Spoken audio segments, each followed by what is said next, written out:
Well, welcome back again this week. The two major American political parties that have stood the test of time started out calling themselves the Republican Party. The Jacobin influence started us on the road to political parties, which George Washington abhorred and realized would become a serious problem, with people putting party above country. John Adams also pointed out that there is nothing which I dread so much as a division of the Republic into two great parties, each arranged under its leader and concerting measures in opposition to each other.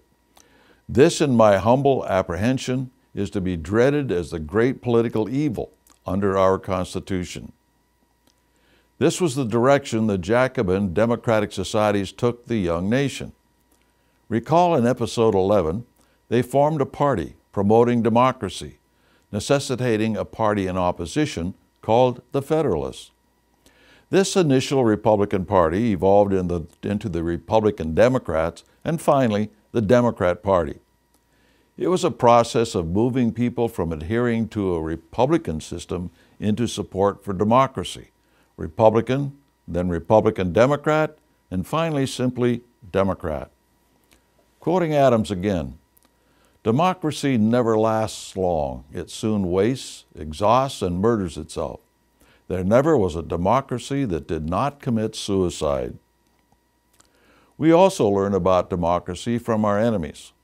Marx and Engels told us in the Communist Manifesto, "The first step in the revolution of the working class is to raise the proletariat to the position of ruling class, to win the battle for democracy." Now, some translations say to win the battle of democracy.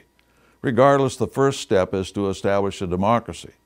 From there, they control the masses through organizations and propaganda, which will lead ultimately to a totalitarian state, whether under a Napoleon or Lenin in any country.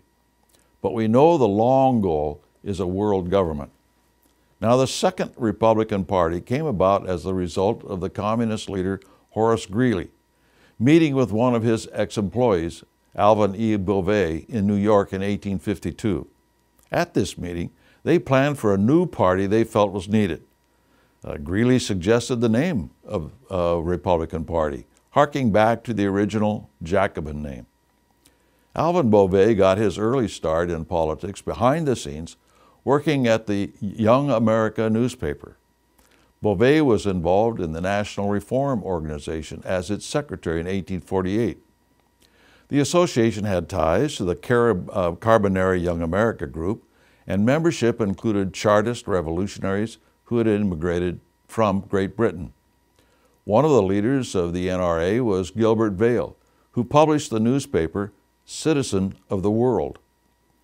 Beauvais moved from the staff of Young America newspaper to that of Greeley's New York Tribune.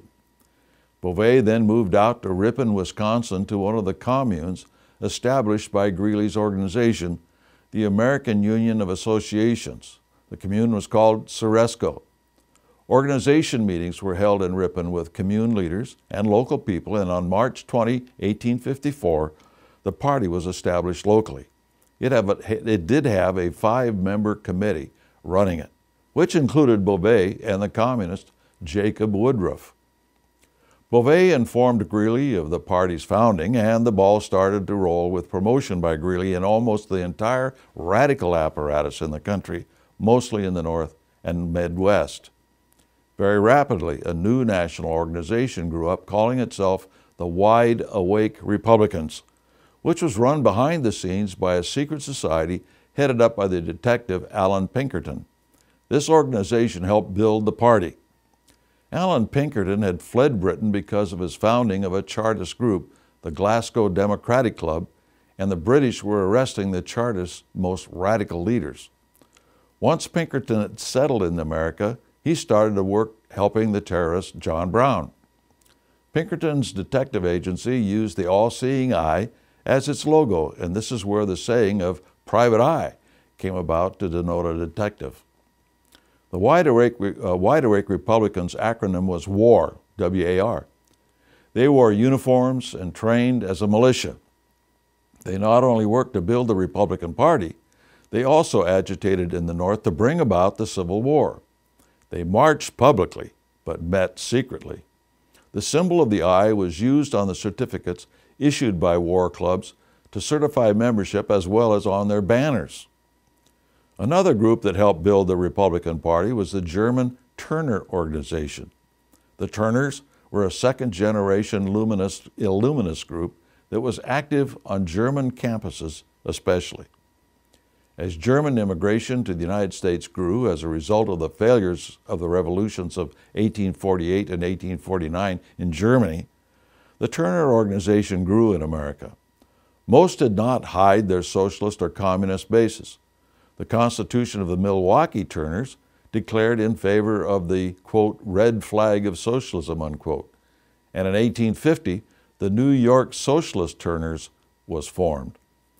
There's a great deal of background of the Turners in my book, and there's no doubt that the Turners sprang out of the Illuminati.